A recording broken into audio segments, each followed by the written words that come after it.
Hey guys, welcome to the Blue Ocean Millionaires Club. Today I've got a special guest for us. I think you guys are really going to enjoy this. I've got Jerry Holcomb. Hey guys.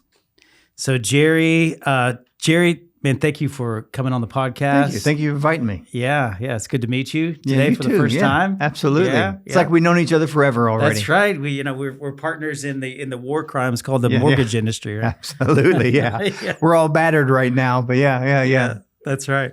Hey, so I want to really provide value to our listeners, and some of our listeners are going to know exactly where you come from.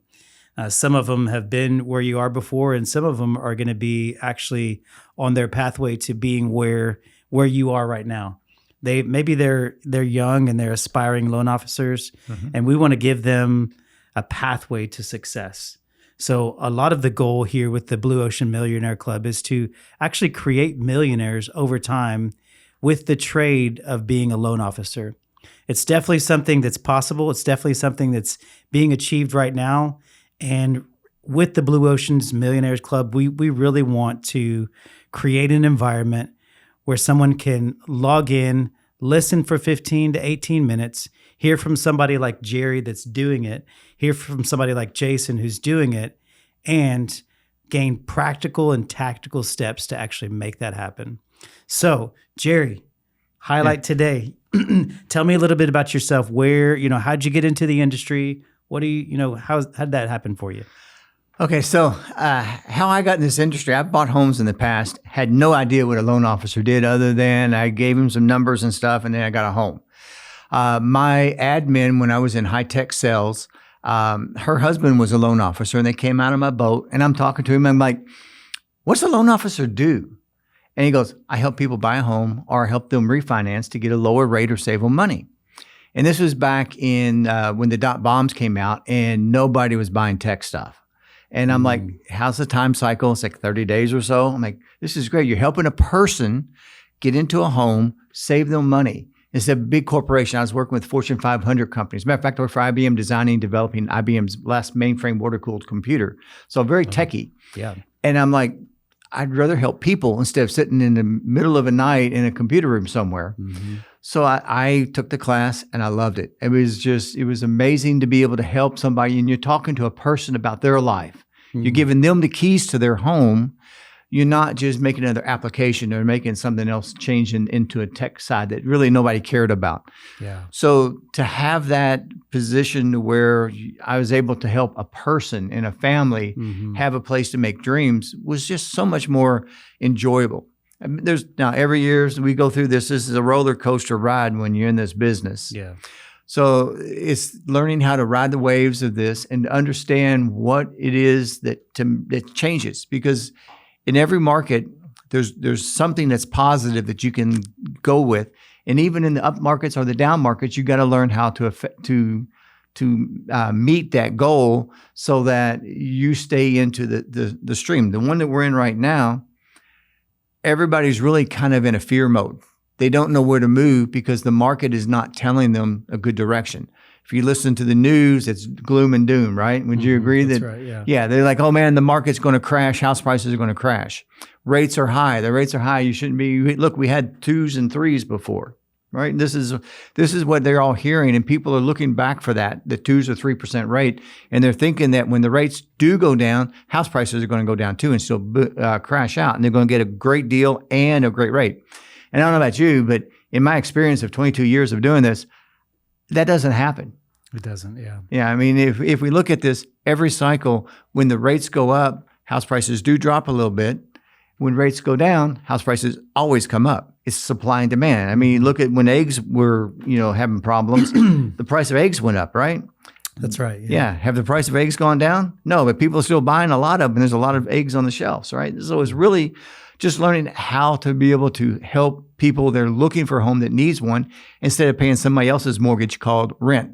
And that's really the big part of it is that. That's good. I hear you, kind of what got you in the game is really what it sounds like is keeping you in the game. What I heard from you is, I saw the opportunity to help people instead of help systems, instead of, contribute to the big machine. I saw this idea where I could actually help an individual.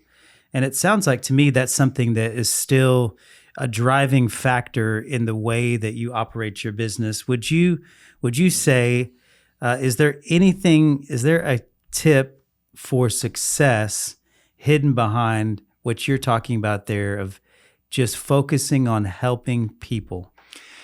Yes, it is. I mean, in our industry, the numbers do matter because it has to get approved through the automated approval system. We have to have the guidelines to fit the person, but it's really more about talking to the person and finding out what their goals are, finding out what's important to them that's motivating them to either not live with their parents anymore or to not be paying a rent in a place that you can't do any changes to. You can't make a life there for family. It's finding out what their why is. That's and great. if you can really find out what somebody's why is behind this and help them gain that, that's a client for life. That's great. And that's really the big part of it. And the same thing goes with in our industry. We're in the same industry. We don't work for the same company. But if you had a question, I would be right on it to help you to get that answer, because I do this with a lot of folks that may not know. I have managers from 10, 15 years ago call me, how do I do this loan? And I help them structure. So it's helping the people, no matter what it is, helping agents learn how to do, their side of the structure better too. But as far as the families, it's really about understanding, like a story of one where they lived in an apartment and they were looking for homes and they had a little boy. And this little boy, he had this 2-story apartment. He loved the stairs.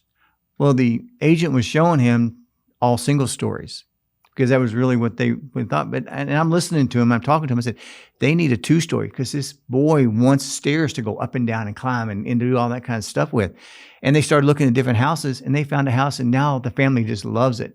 So you really got to know what the whole family's wanting into the home, their must-haves, their like-to-haves, and what they must not have in a home. And those are really as important as everything else. That's great. So, one of the things that I noticed, Jerry, when I was doing my pre-screening before we were getting on, I realized, I'm in the middle of recruiting for my business right now.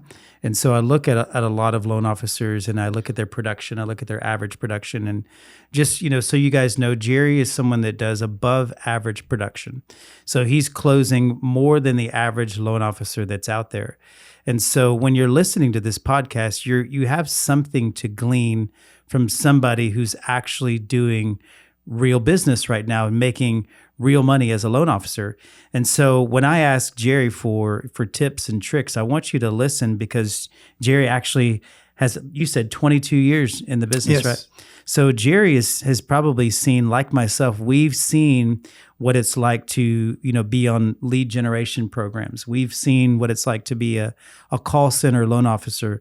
We've seen what it's like to generate your own business and kind of be out and about knocking doors, so to say, building relationships. And so, being in the industry for more than 20 years and still being able to be above average, not being one of the, 3/4 of the loan officers that have gotten squeezed out of the industry, I want you to know you have an opportunity to receive some gold if you'll listen. And so tell me a little bit, Jerry, about your setup now, the company that you're with.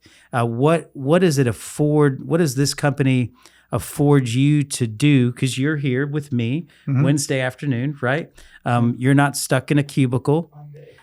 It's Monday, my guy says. The other Wednesday. So you're here. It's Monday afternoon. You're not in a cubicle somewhere. You're not wearing a suit and tie, but yet you're still wearing and making suit and tie money, right? So tell me, what's the setup like where you are? Why does somebody really need to be in the type of environment that you're in to really succeed? Okay, so I have never worked in a call center, so I don't know what a call center is like. I've always been my own production. I've worked in teams before, where there's 2 or 3 of us on a team, and it all worked out really well. We've had some really great years with that. I like that concept. Teams kind of break up, a divorce, and then they stop working. Family life things happen with spouses and kids and stuff, and they kind of dropped out of the business of it.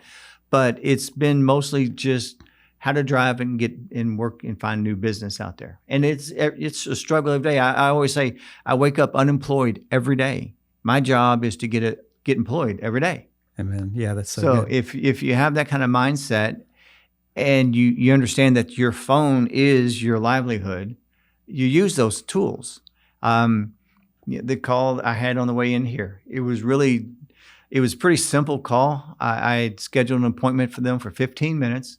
I told him when I talked to him, I said, I just want to get to know more about you so that whenever you see a contract come across your desk and it's got my name on it, you don't throw it in the garbage can because you know who I am. We've got the personality. You got to hear me and understand me.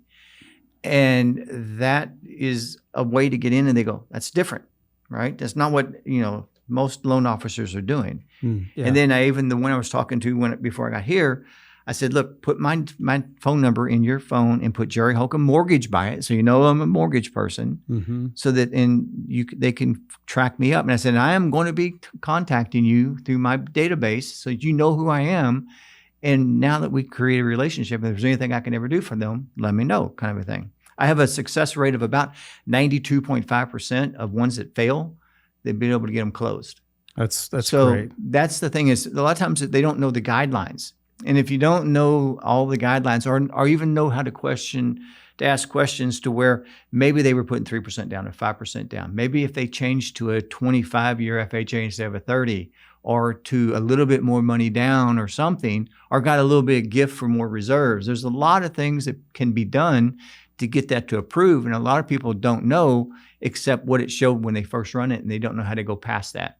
And that's the biggest part. I think that's great. I think you bring up a really good point because, I was telling you earlier, as you were, right before you were telling me about that awesome, I love the tactic that you gave to me about just going through your phone, reconnecting with contacts. I think it's so, so valuable. That's, low hanging fruit, is what I would say. So right before you brought that up, we were just talking about how to stay productive. And so, we were talking about the averages. So the average loan officer is really closing, one or less loans every month. And so that's a person that hasn't seen a whole bunch of repetition. Mm-hmm. They haven't seen a bunch of scenarios come across their desks to where they can really gain judgment, right? You really need instances and iterations. So if there's a new loan officer that's out there and they're trying to get from 1 to 2 loans per month, getting to 2 loans per month, is getting to $100,000 a year. Getting to 3 and 4 loans a month is getting to, a few $100,000 per year, right? So if somebody's trying to get into 6 figures as a loan officer, but they don't know all their guidelines, they need to know their guidelines. They need to get more repetitions on leads. They need to build relationships with real estate agents. Mm-hmm.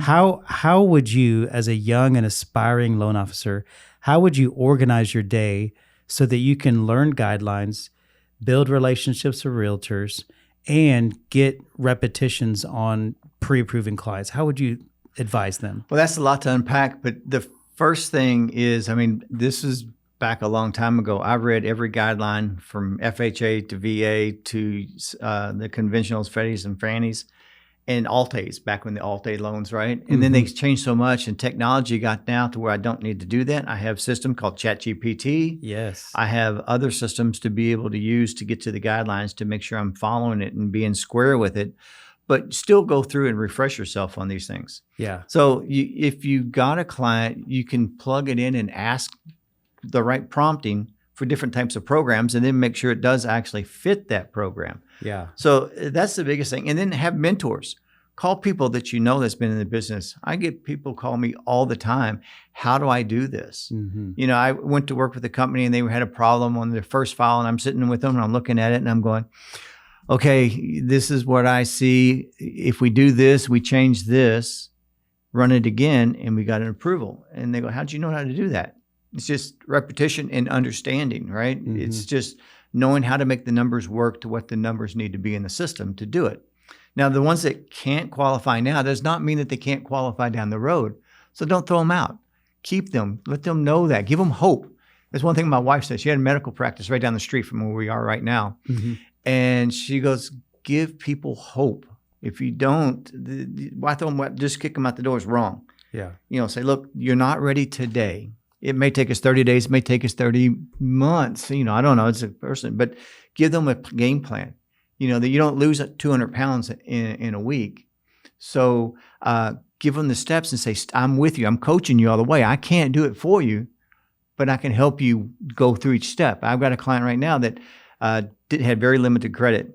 And I said, let's get you some credit. Let's get you on an authorized user. Get a secure card. Now, when these things come in, here's the next step. She still hasn't moved here, so we got to get a job here. She wants to move from New York. So there's just putting them into that game plan. And she calls me all the time, and I love it because she goes, I got this done. Great. Now here's the next step. Now, great. Now here's the next step. Those are the ones that really come out. When they do the work and we get to a closing table, those are the ones I really remember because how hard it was and how much dedication they had, the motivation to buy a home. Yeah. So those are key. Now for the loan officers out there, another thing is if I could go back to myself in 2023 when I started, keep a better database. Yeah. That's great. And I'm telling you, there's so many people that I let go thinking that I would be there and have that system forever and not. And I would have kept a much better database. But databases back then were Excel spreadsheets, and it was, you lose them, you lose a laptop fry out on you. But keep in touch with them. Like you said, I call every Wednesday for an hour, everybody on my cell phone. I start at the top and go to the bottom and then start over again. Reconnecting just to say, how can I help make your life better? What's going on with you in your life today? Nothing about that. And at the end, I may say, hey, if you know anybody one person, I say one person, I don't say anybody. If you know one person that you think that should buy a home, could you refer them to me? Connect us. Can you connect us on a cell phone call, whatever, or a text call, whatever they like? Mm-hmm. Just one person. Because everybody can think of one person. They can't think of a lot. So just give them one. Yeah. And that helps get that flowing with that person. So those are the kind of things that I would really tell somebody. That's great. I like that you told me that you're very intentional about that hour on Wednesday. 100%. That's really, the one takeaway that I have. We did a couple of posts on social media this past week, and we talked about this concept of, the difference between being a person of strategy only and being a person of actual implementation. And the ones that actually end up making money or creating change are the ones that move from strategy, I could do this, I should do this, to the ones that actually put something down and implement it in action. And so I like your Wednesday 1 hour, kind of like your power hour Wednesday, get into action. And then one of the things that you said that I think is very key to remember is the fact that, the best CRM out there is the one that you actually use. Yes, absolutely. Right? Whether that's a spreadsheet, because a spreadsheet can work. Yeah. One of the guys that I know, loan officer in Kentucky, his is paper. He keeps everything in a calendar thing, 100% of everything he does. And it works for him. He's got great production numbers. He knows where his clients are. Mm-hmm. It works. I couldn't do it. One, I couldn't read my handwriting. But just letting you know. That's right. But if it works for you, whatever it is, I know people that have boards up that they put things on. You got to find out what works for you and that you're going to use. There's a lot of tools out there, but if you don't take them out of the drawer, they're not going to work. I give agents tools all the time to use, and if they don't use them, it was a waste of time and effort for them. Yeah, I think we can feel like we're doing something sometimes by implementing another tool or testing out another tool, but never actually using it to turn into dollars and cents. Yeah, absolutely. I mean, it is it's just like going to the gym. If you don't go to the gym every day, you're not going to, next day you're not going to go, but you're not going to see any results out of it. So you've got to continue to go do these things. Well, good. That's good. I think that, this brief time, I think, is going to do value for a lot of folks. If you can remember, just a few things, how would you summarize? We're moving into the final quarter, and to summarize everything that we've talked about here in the last 20 minutes, moving into Q4 of 2025, why don't you give me just a summary of what we talked about and how loan officers can succeed here in the last quarter of 2025? That's a great question. So we are here in the last quarter of 2025. If we look at cycles, and the cycles are a little bit off this year, but there's a lot of people that are looking to be in a new home for Christmas. So a lot of times between now, Thanksgiving, and Christmas, I see a spike of people that are actually out there buying. So now's the time to really be out there hitting the numbers, talking to your past clients, talking to people, and finding out what's going on with them, because you can end up the year way better than the rest of the year by not giving up, not going on vacation yourself, but give that intentional of the more people you talk to, the more agents you talk to, the more that you get yourself out there in social media and explain this and talk to folks, you can end this year with a successful year in just a quarter. It's true. I agree. And in wrapping up, if there are people, like you're saying, that are out there, homeowners, potential homeowners that want to be in their home before the end of the year, and they really resonate with what you're saying and they'd like you to help them on that journey, can you tell people, Jerry, how they can contact you in order to get into that new home? Yeah, I mean, the best way I'm going to tell you is you going to stream something below this, or would you? I'll probably put it in the comments. Yeah. Okay, so my Instagram handle is Mortgage Power Play, and that's because I play ice hockey here. So Power Play is part of ice hockey, and so Mortgage Power Plays is a great way to be able to find me there. JerryHolcomb.com is my website for application. And my phone number is 214-680-4060. That is my cell. I use that 100% because I will answer it or text you if I'm on a call with somebody else. I work agent hours, nights and stuff. Don't call after 10. My wife gets upset.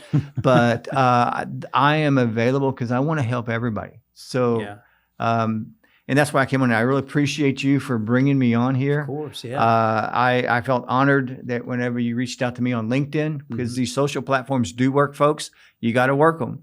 But that's how we met, and use those things to get your exposure out there. Because the more people see you, the more people see you. And the more they get to know about you, now they think they kind of know you, and they feel your vibe. They feel what you're about. So do that. Yeah. That's great. So if you want to get in a home before the year's over, you want to celebrate Christmas in a new home, I want you to reach out to Jerry. Mortgage Power Play. Yeah, Mortgage Power Play is my Instagram handle. Instagram, that's probably a great way to do it. Or you can either message me as well. I'll connect you with Jerry. We want you to get into a new home by the end of the year. If you're a loan officer, aspiring loan officer, go back and listen to some of this and keep listening to us. We're going to continue to put out content to teach you how to become a next millionaire loan officer. Thank you. Check it out. Bye-bye.